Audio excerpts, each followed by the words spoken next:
बच्चे वाई कौन है? Write your full name Y.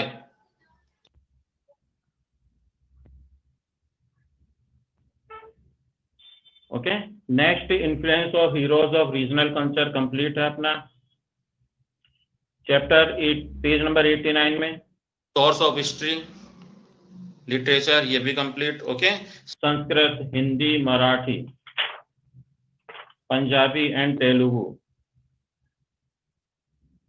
ये लैंग्वेज कंप्लीट हो गई। पेंटिंग भी अपना कंप्लीट है, म्यूजिक भी कंप्लीट है। आज हम पेज नंबर 9 स्टार्ट कर रहे हैं। जो भी बच्चे लास्ट क्लास ज्वाइन नहीं कर रहे थे तो उनका ये मिस हो गया होगा। ओके, तो अब आप सेल्फ स्टडी ही करना उन टॉपिक्स की, वो मैं रिपीट नहीं करूंगा। कथक अपना थोड़ा सा हो गया था, वापस मैं उसे कर रहा हूं। ओके, तो कथक हम रिपीट कर रहे हैं। बच्चे वाई कौन लिख रखा है? अपना फुल नेम लिखिए वाई। यस,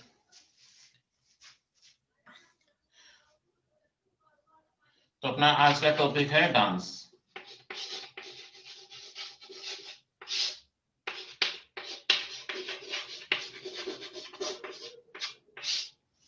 अब देखिए कथक ये क्लासिकल डांस है। क्लासिकल डांस की एक फॉर्म है ये कथक। कथक के बारे में ही बताया, बाकी के इसलिए बाकी के इसमें नहीं बताया, भरतनाट्यम वगैरह। तो जो कथक जो वर्ड है, ओके, ये कथा शब्द से बना है। ओके, कथा मीन्स स्टोरी। तो कथक जो शब्द है ये कौन से वर्ड से बना है? कथा। और कथा मीन्स क्या होता है? स्टोरी। ओके, तो इसमें मोस्टली जो गॉड है और जिसमें मोस्टली अपने जो कृष्ण जी हैं उनके बारे, उनकी जो कहानियां हैं उनको डांस के माध्यम से उसमें बताया गया है। उसमें उसके साथ में कोई सॉन्ग्स वगैरह भी चलते रहते हैं। तो इस तरह से डांस की फॉर्म में उनको एक्सप्लेन किया जाता है। जो कथक वर्ड है ये, इसका जो मीनिंग है वो कथा होता है। कथक यानी कथा, यानी कि गॉड से रिलेटेड जो कथाएं हैं वो इसमें बताई जाती है। और ये जो डांस करने वाले तो डांसर कहलाते हैं, बाकी ये जो कथा जो कहते रहते हैं उस समय, ओके, जो कहानी बताई जाती है तो उनको हम बोलते हैं स्टोरी टेलर। ओके, इंग्लिश में तो हम उसको क्या बोलेंगे? स्टोरी टेलर, यानी कि कहानी बताने वाले। अब देखते हैं अपन इसमें क्या है। और ये कहाँ का डांस है? ये नॉर्थ इंडिया का है। नॉर्थ इंडिया का पॉपुलर क्लासिकल डांस है कथक।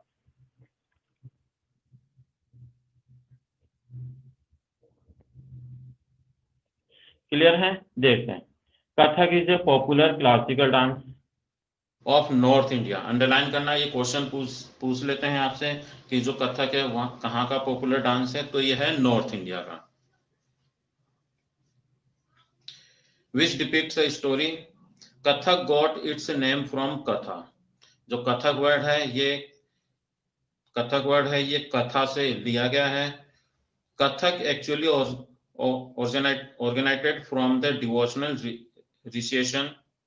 रिसेशन मीन्स होता है जो भगवान के लिए अपन जो भजन वगैरह गाते हैं, गीत वगैरह गाते हैं, तो उसी की एक फॉर्म रहती है। ओके, स्वर से उसको गाया जाता है, उसे हम बोलते हैं recitation of the story tellers. तो स्टोरी टेलर ये बताते रहते हैं और जो परफॉर्म करने वाले हैं वो डांस करते रहते हैं।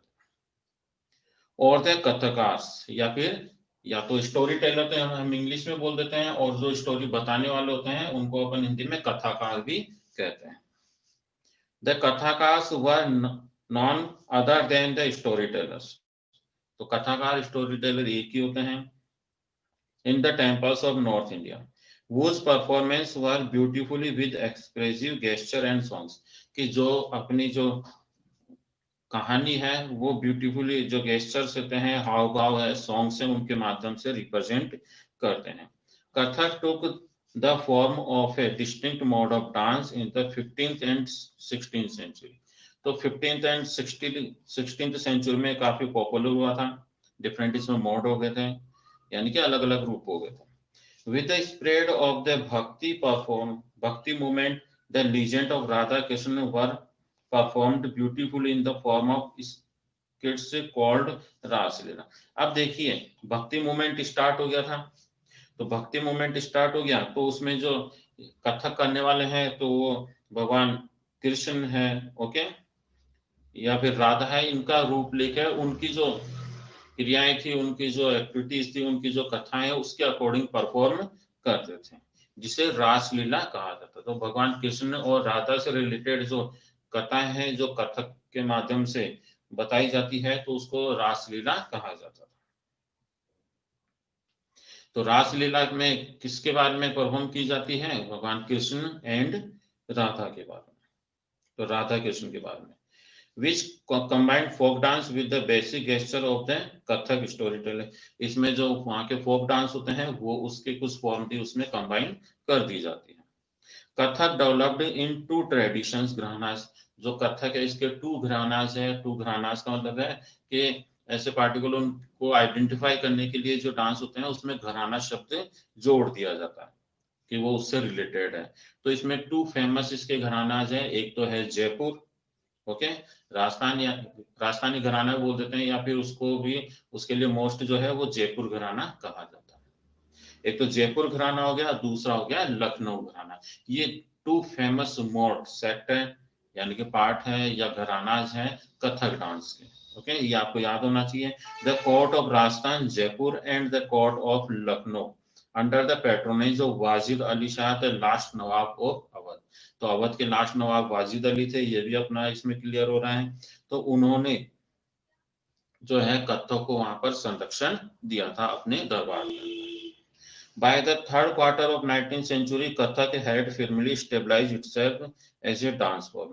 और फिर बाद में क्या हो गया था, जो 19th सेंचुरी के 3/4 वाली जो पार्ट था, ओके, हाफ से ज्यादा वाला, उसके अंदर जो कथक है वो मजबूती से अच्छी तरह स्टेबलाइज हो गया था एक डांस फॉर्म के रूप में, ओके। तो इस तरह से उसका जो रूप है चेंज हो गया। पहले केवल कथा के माध्यम से बताया जाता था और फिर बाद में उसको एक डांस के रूप में वो स्टेबलाइज हो गया 19th सेंचुरी के हाफ के बाद में। क्लियर है बच्चों ये?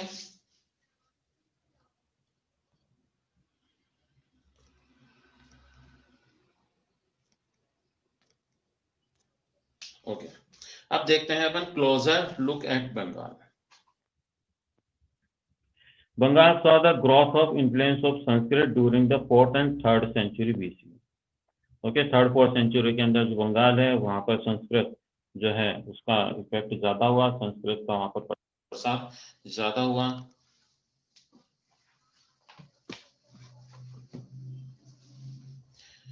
The region was the commercial tie between Bengal and Magad, South Bihar, during the 4th century. The Gupta rulers stabilized their rule and reigned over North Bengal. Okay, इसका reason क्या हुआ कि बंगाल के अंदर संस्कृत जो है वो पॉपुलर हो गई। उसका रीजन ये था कि जो 4th सेंचुरी थी उसमें जो गुप्ता रूलर्स थे उन्होंने वहां पर शासन किया था नॉर्थ बंगाल के ऊपर, ओके, वहां पर अधिकार कर लिया था to increase their culture influence. तो इसलिए वहां संस्कृत चलती थी, ओके, गुप्ता डायनेस्टी के अंदर, ओके, मगध के अंदर। तो जब उन्होंने वहां शासन किया तो वहां भी संस्कृत जो है वो पॉपुलर हो गई। इसके अलावा मगध का इनका जो कल्चर है वो उसका भी इफेक्ट वहां पे पड़ा। They begin to settle Brahmans in this area, और वहां पर जो ब्राह्मण्स वगैरह थे वो भी सेटल हो गए। Due to this the linguistic and cultural influence from the mid Ganga valley become stronger. और इसी का ये नतीजा रहा कि लिंग्विस्टिक एंड कल्चर, लिंग्विस्टिक का मतलब होता है भाषाई आधार पर, और इसके अलावा जो संस्कृति थी वो भी वहां पर क्या हो गया, मिड गंगा वैली के आसपास काफी चेंज हो गई, और जो मगध की इनका जो कल्चर था वो वहां भी स्टेबलाइज हो गया। According to the Chinese travel Xuanzang, underline करना इसमें, चाइनीज ट्रेवलर था वेनसांग, मैंने बता रखा है XUANZANG, ओके, ह्यूएनसांग बोलते हैं इसको। By the 7th century Sanskrit was in vogue in Bengal. तो इनके अकॉर्डिंग क्या है, इनके अकॉर्डिंग इन्होंने कहा है अपनी बुक के अंदर कि 7th सेंचुरी के अंदर जो बंगाल है वहां पर संस्कृत काफी प्रचलन में हो गई थी। वॉग्यू मीन्स होता है प्रचलन में होना, जिसको लोग ज्यादा यूज करते हैं उसे, तो वो प्रचलन कहलाता है। तो उन्होंने बताया कि ये चाइनीज ट्रेवलर थे जो इंडिया में आए थे, तो 7th सेंचुरी के अंदर इन्होंने बताया कि 7th सेंचुरी के अंदर संस्कृत है वो बंगाल में काफी फेमस हो गई थी। पालास ये डायनेस्टी थी। Okay, were the rulers of Bengal in the 8th century. Underline कीजिए 8th सेंचुरी में कौन सी डायनेस्टी का वहां पर राइम था या शासन था, वो था पालास डायनेस्टी। अंडरलाइन, जैसे मौर्य डायनेस्टी है, गुप्ता डायनेस्टी है, ओके, उसी तरह पाल भी डायनेस्टी है।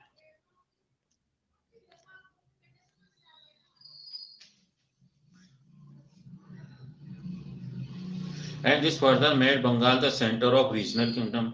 और फिर बाद में जो बंगाल था रीजनल सेंटर बन गया कि रीजनल किंगडम बन गया। Between the 14th and 16th centuries Bengal was ruled by sultans. और 14 to 16 सेंचुरी में वहां पर सुल्तानों का शासन हो गया था, सुल्तान्स वहां पर आ गए थे। These sultans were independent from the rulers in Delhi. और ये जो रूलर्स थे, जो सुल्तान थे, जो कि 14th से 16th सेंचुरी में उन्होंने वहां पर शासन किया, ये अपने आप में पूरी तरह इंडिपेंडेंट थे दिल्ली के शासन से। ओके, दिल्ली, पहले तो दिल्ली का भी वहां पर अधिकार था और वहां के जो रूलर्स थे, ओके, जो हेड थे, वो दिल्ली के जो भी शासक रहते थे उनके अंडर में ही वर्क करते थे।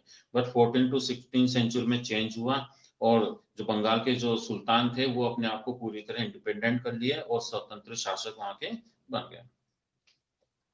अब देखिए, आफ्टर अकबर कंक्वेयर्ड बंगाल इन 1586। अंडरलाइन कीजिए।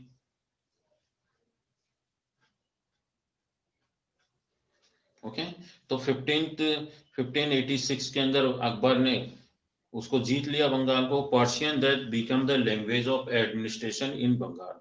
और अब बंगाल की जो एडमिनिस्ट्रेशन लैंग्वेज है, यानी कि प्रशासनिक लैंग्वेज है, यानी कि वहां के जो भी वर्क होते थे, सरकारी जो भी कार्य होते थे सुल्तान के अंडर में या राजा के अंडर में, वो अब पर्शियन जो लैंग्वेज थी उसमें होने लग गए थे। But Bengali was not ignored. लेकिन बंगाली को इग्नोर नहीं किया गया, तो बंगाली भी वहां पर चल रही थी, बट वहां की जो ऑफिशियल लैंग्वेज थी वो पर्शियन हो गई थी। It was further enriched and developed as a regional language. जो बंगाली लैंग्वेज है वो वहाँ की जो रीजनल लैंग्वेज थी इस रूप में काफी डेवलप होती गई। Being derived from Sanskrit, Bengali passed through several stages of evolution. और संस्कृत के बाद में जो बंगाली लैंग्वेज थी उसमें भी काफी चेंजेस होते गए। Now modern Bengali comprised words from Persian. और प्रेजेंट में जो बंगाली लैंग्वेज है, ओके, तो उसमें बहुत सारे वर्ड्स जो है वो क्या है, जो पर्शियन लैंग्वेज थी उसके उसमें समावेश हो गए हैं, मिक्स हो गए हैं। कंप्राइज का मतलब होता है मिक्स हो जाना। तो पहले जो बंगाली चलती थी उसमें और प्रेजेंट में जो बंगाली चलती है उसमें काफी चेंज है।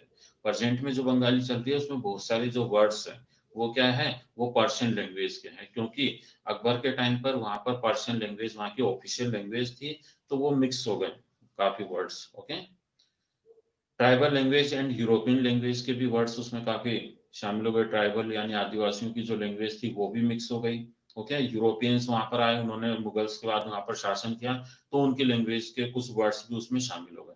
तो प्रेजेंट में जो बंगाली लैंग्वेज है इसमें जो अदर लैंग्वेजेस हैं उनके भी काफी वर्ड्स इसमें कंप्राइज यानी कि उसमें मिक्स है। ओके, आया बच्चों समझ में ये पॉइंट?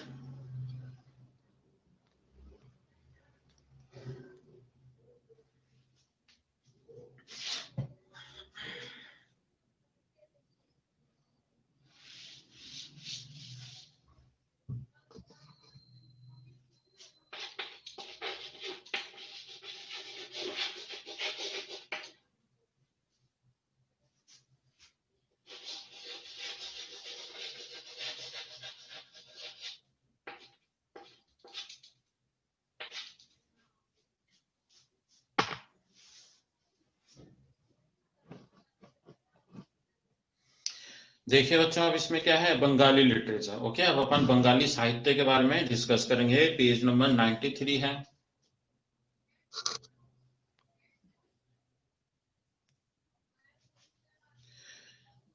बंगाली लिटरेचर में be divided into two categories. अब पहले जो बंगाली थी वो है, ठीक है। अब उसके बाद में जो बंगाली लिटरेचर है या बंगाली भाषा में जो साहित्य लिखे गए हैं उनको टू पार्ट्स में डिवाइड किया गया है, टू कैटेगरीज में डिवाइड हो गई थी। फर्स्ट थी इंडेपेंडेंट टू संस्कृत और सेकंड थी इंडिपेंडेंट ऑफ संस्कृत।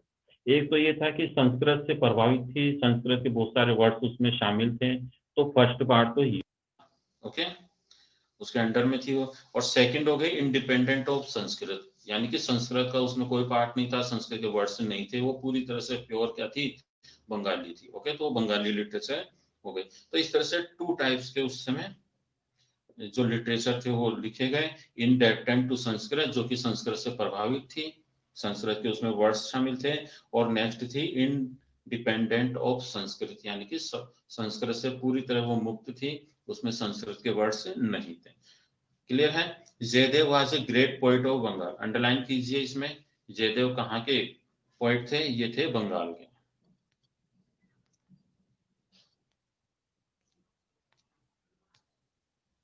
अंडरलाइन कीजिए, Jayadev was a great poet of Bengal.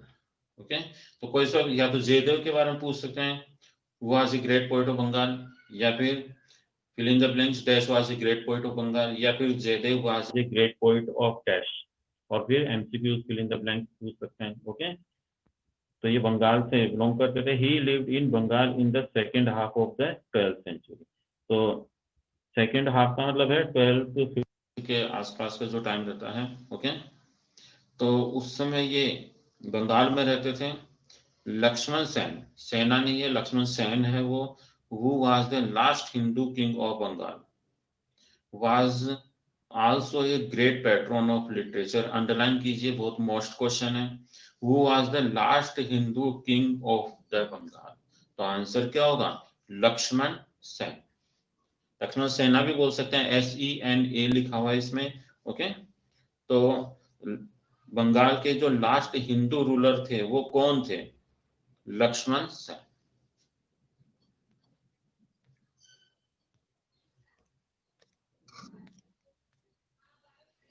बच्चों ये सभी बहुत मोस्ट इंपोर्टेंट थिंग्स है, टॉपिक्स हैं, केवल एग्जाम के लिए नहीं कि अपनों को अभी अपना जो एग्जाम होगा उसके व्यू से हम देखें, बाकी ऐसे भी अपनों को ये काफी अपने लिए फ्यूचर के लिए काफी इंपॉर्टेंट पॉइंट्स है। तो ये अगर माइंड में रहते हैं तो अपनों को बाद में काफी इजी हो जाता है, कंपटीशन वगैरह फाइट करते हैं। ओके, अभी तो आपकी छोटी क्लास है, 10th तक भी आते हैं, उसके बाद कंपटीशन वगैरह फाइट करते हैं, तो उसमें भी इनको याद करना पड़ता है। तो अभी से अगर आप इनको अच्छी तरह प्रॉपरली इनको लर्न रखेंगे तो बाद में केवल इनको एक बार रिवाइज करना पड़ेगा, ज्यादा इसमें फिर आपको मेहनत नहीं लगेगी।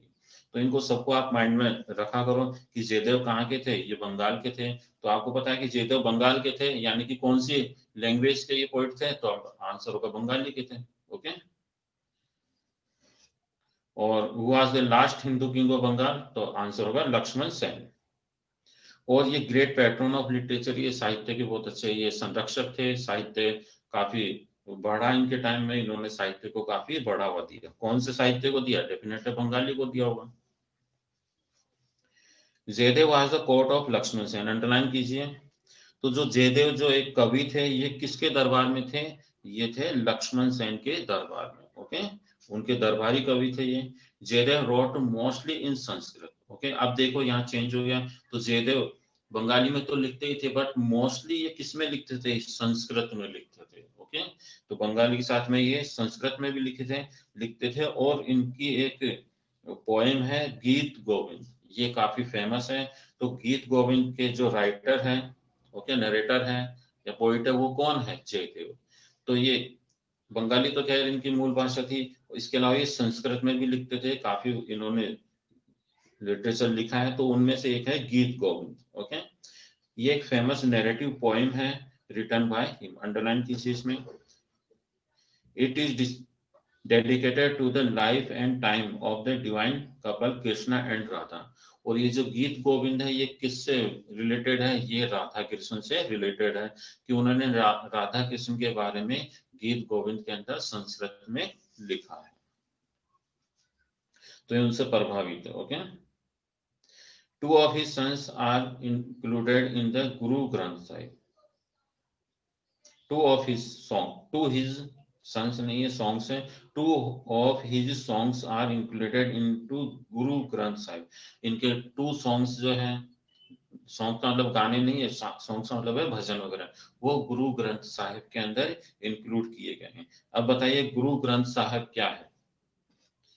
कोई भी बच्चा इसका आंसर दे सकता है। Any student give me answer, what is the Guru Granth Sahib?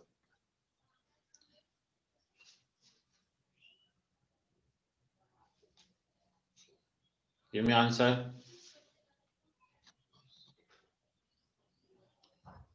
Any students? उपलब्धि, संदीप, प्रांजल, नुपुर, धान्या, अपेक्षा, अनु, आयुषी।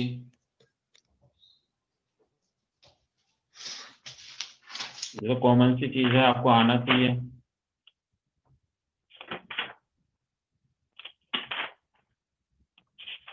और भेजिए, अभी एक बच्चे ने आंसर सेंड किया है बट मैं आंसर देख नहीं रहा।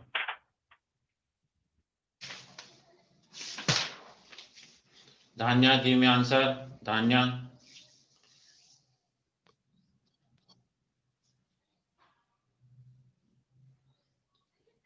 Very good. प्रांजल ने लिखा है the holy book of Sikhs. हो सकता है ये रॉन्ग हो, बट अभी मैं बताऊंगा नहीं, और कुछ भी हो सकता है।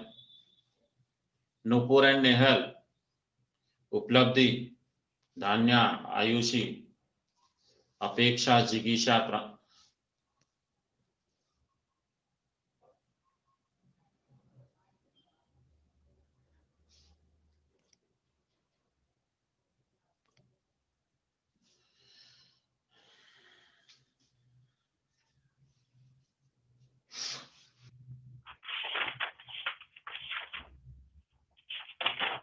बच्चों इतना टाइम नहीं लगना चाहिए आपको।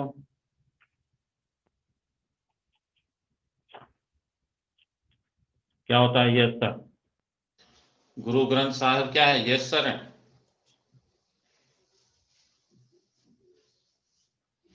Give me answer fast.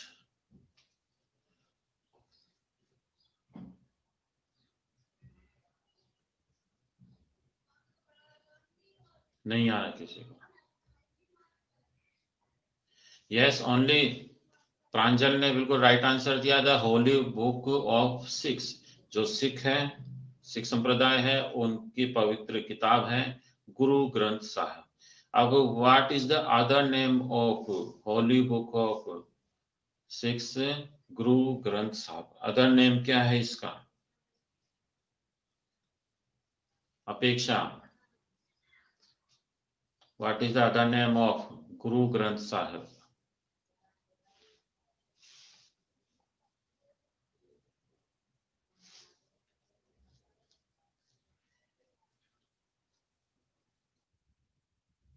आदि ग्रंथ। वेरी गुड प्रांजल, वेरी गुड, वेरी नाइस, बिल्कुल सही आंसर दिया। इसको हम आदि ग्रंथ भी कहते हैं। ये पिछले एक लेसन के अंदर हमने डिस्कस किया था, पढ़ा भी था। पर 82, ओके। पेज नंबर 82 के अंदर हमने ये पढ़ा था, बट आप उसको भूल गए। मैंने कहा था ये आपको याद होना चाहिए।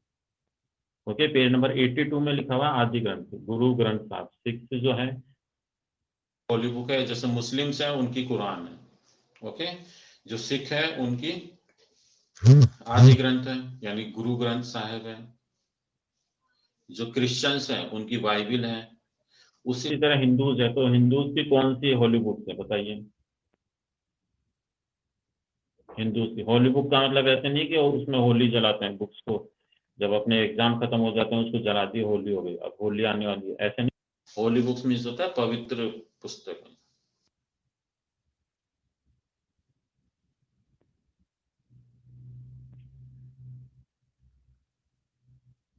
रामायण।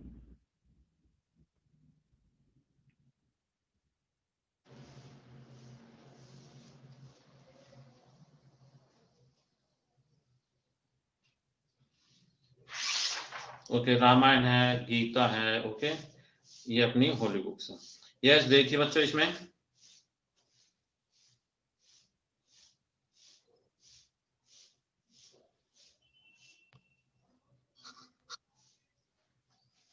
आदि ग्रंथ साहब नहीं होता, आदि ग्रंथ ही होता है या फिर गुरु ग्रंथ साहिब होता है। ओके, दोनों नामों को आप मिक्स मत कीजिए। तो ये दोनों नेम है, इनको आप मिक्स मत करो, नेहन एंड जैसे नेहल एंड नुपुर है ना, तो नेहल अलग है, नुपुर अलग है। अगर नेहल नुपुर बोल देंगे तो सही नहीं लगेगा। तो गुरु ग्रंथ साहिब ये एक फुल नेम है, और उसका अदर नेम है आदि ग्रंथ। ओके, आदि ग्रंथ साहिब नहीं बोलेंगे। ऐसे तो रामायण और गीता को भी आप रामाति बोल देंगे।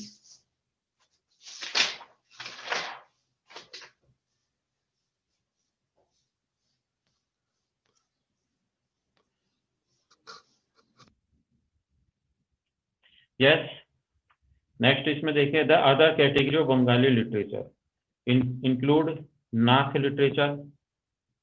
बंगाली लिटरेचर में दूसरी और कौन सी नाथ लिटरेचर है, which praised songs written by Mainamati. Okay, Mainamati and Gopi Chandra द्वारा ये इनमें सॉन्ग्स लिखे गए। Stories revolving around Dharma Thakur, a popular regional folk and fairy tales and so on. तो इनके अंदर क्या है, स्टोरीज हैं। जैसे वहाँ के धर्म ठाकुर है, तो वहाँ के कोई एक गॉड माने जाते हैं बंगाल के धर्म ठाकुर। ओके, बंगाल के अंदर जो गॉड रहते हैं उनको ठाकुर कहा जाता है। ओके, तो धर्म ठाकुर वहाँ के कोई पॉपुलर रीजनल गॉड है, जैसे अपने यहाँ पर शीतला माता, भैरू जी, और ये और भी कुछ ऐसे होते हैं, तेजा जी, रामदेव जी। तो ये अपने यहाँ के क्या है, रीजनल गॉड है, डिटी है, जो भी है देवता। उसी तरह वहां पर क्या है, धर्म ठाकुर होता है। तो उनके बारे में उसमें लिखा गया है, फोक है, फेरी टेल्स है। ओके, तो उसमें कहानियां वगैरह है, ये सब उसमें बताई गई। Nath literature, temple in Bengal from the late 15th century to the 19th century. अब देखिए इसमें क्या है, from the late 15th century यानी कि 15th सेंचुरी के लास्ट से टू द 19th सेंचुरी तक a large number of temples were constructed in Bengal. तो 15वीं के लास्ट से लेकर 19th सेंचुरी तक बंगाल के अंदर बहुत सारे टेम्पल्स कंस्ट्रक्ट किए गए, बनाए गए, निर्मित किए गए। Most of them were modest bricks and terracotta structure. अधिकतर उनमें क्या है, जो मॉडेस्ट जो ब्रिक्स है या टेराकोटा जो बता रखे हैं आपको, उसमें कुछ पेंटिंग ऐसे कुछ रहता है, बारीकी से दीवार पर इन पे किया जाता है, तो उनके वो स्ट्रक्चर उसमें बने हुए हैं। They were mostly four roofed structure, अधिकतर उनमें फोर रूफ्ड स्ट्रक्चर हैं, फोर ट्रायंगुलर रूफ्स हैं। Places on the four walls move up to converge on a curved line और ए पॉइंट। तो ये वहाँ की एक क्या है, एक फीचर है, इस तरह के वहाँ पर टेम्पल्स बनाए गए या वहाँ की विशेषताएं। Temples were usually built on A square platform. Temples जो है अधिकतर जो स्क्वायर प्लेटफॉर्म पर बनाए गए हैं। प्लेटफॉर्म का मतलब, स्क्वायर प्लेटफॉर्म का मतलब है कि वो शेप में स्क्वायर है, ऐसे नहीं कि वो रेलवे स्टेशन पर बनाए गए। ओके, प्लेटफॉर्म होता है ना रेलवे स्टेशन, वैसे नहीं, वो एक स्क्वायर शेप में बनाए गए। देन जो स्क्वायर से चबूतरा से बना दिया जाता है, उसके ऊपर वो टेम्पल्स बने हुए। Outer walls of many temples were decorated with painting. और वहाँ के जो टेम्पल्स हैं, तो उनकी जो आउटर वॉल्स है, बाहर की जो दीवारें हैं, वो काफी अच्छी तरीके से पेंट की गई है, डेकोरेट की गई है, पेंटिंग की गई है उनके ऊपर। ऑर्नामेंट्स टाइल्स हैं, ओके, एंड टेराकोटा टैबलेट्स हैं। In some temples particularly in Vishnupur in the Bankura district of west Bengal. कुछ वहां पर क्या है, some temples particular in Vishnupur है, बांकुरा के अंदर। Such decoration reached a high degree of excellence. तो वहाँ के जो टेम्पल्स है, वहां पर उनको बहुत ही अच्छे तरीके से न्यू टेक्नोलॉजी से काफी उन्नत तरीके से उनको डेकोरेट किया गया है। राधा श्याम, राधा श्याम का मतलब क्या हो गया, राधा और भगवान कृष्ण, कृष्ण का एक अदर नेम है श्याम। ओके, द राम, ये क्या है, रासा Mancha and the Jor Bangla temples are also good examples. तो ये वहाँ के टेम्पल्स हैं, इनके नाम है Radha Shyam, the Rasa Mancha and Jor Bangla temples. वहाँ के एग्जांपल्स हैं जो कि जहाँ जिनको काफी अच्छा डेकोरेट किया गया है, काफी अच्छे ये बने हुए हैं। ओके, अब नीचे तो एक ऐसी स्टडी है जो आप अपने आप कर लेना। ओके, तो ये अपना चैप्टर फिनिश हुआ। अगर कुछ इसमें पूछना है, कुछ समझ में नहीं आ रहा है तो पूछिए।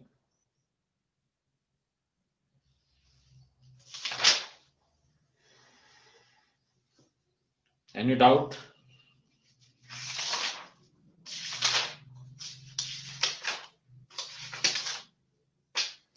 तो ये काफी मोस्ट लेसन है, ये सभी काफी इंपॉर्टेंट लेसन है, हिस्ट्री के सभी बहुत मोस्ट हैं और इनको लर्न करने में थोड़ा टाइम जरूर लगता है, बट ये कंपलसरी है।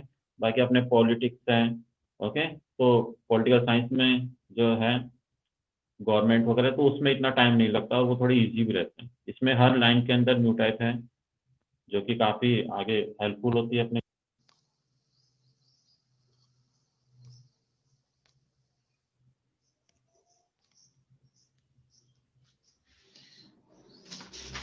क्लियर है? तो टेक आउट तो पेज नंबर आपके 89 में आपके एमसीक्यूज हैं, निकालिए।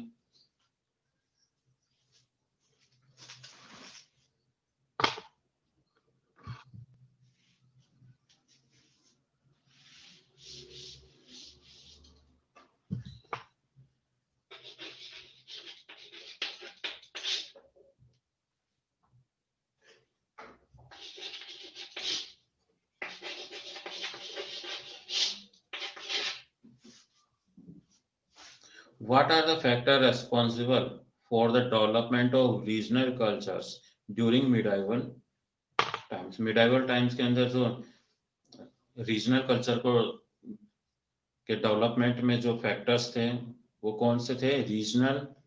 रीजन और स्टेट्स, लैंग्वेज या बोथ ए एंड बी? बताइए which is the right answer.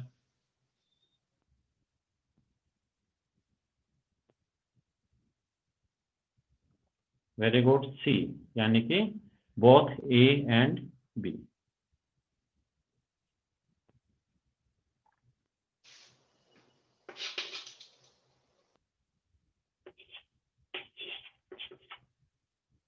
बादशाहनामा was written by, किसने लिखा था बताइए? अबुल हामिद ने या इनायत खान ने? यस, अबुल हामिद लाहौरी ने। B.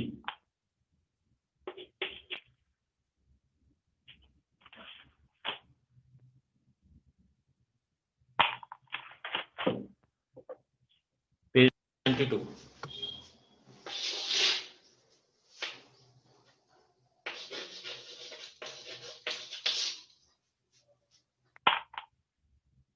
Kathak is popular dance form of, Kathak कहाँ का पॉपुलर डांस है? नॉर्थ, साउथ या ईस्ट इंडिया? नॉर्थ का है, अभी हमने पढ़ा।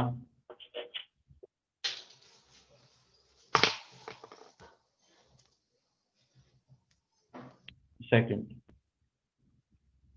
मन कौतूहल, ओके,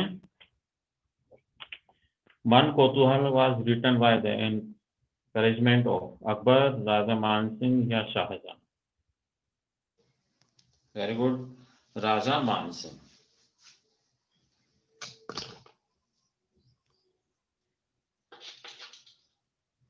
ऑप्शन बी।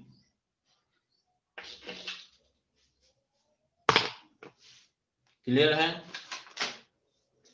नेक्स्ट आपके जो पेज नंबर 94 है, चैप्टर के एक्सरसाइज है लास्ट में, जो हम बाद में करेंगे। ओके, क्लियर है? आई थिंक आपको ये समझ में आ गया होगा, काफी अच्छा चैप्टर था।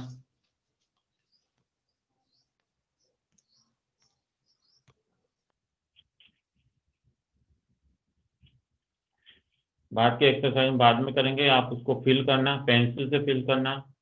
नेक्स्ट क्लास में मैं पहले आपसे पूछूंगा, उसके बाद में जो भी करेक्शन होगा मैं करवा दूंगा। Okay, bye, have a nice day, good day.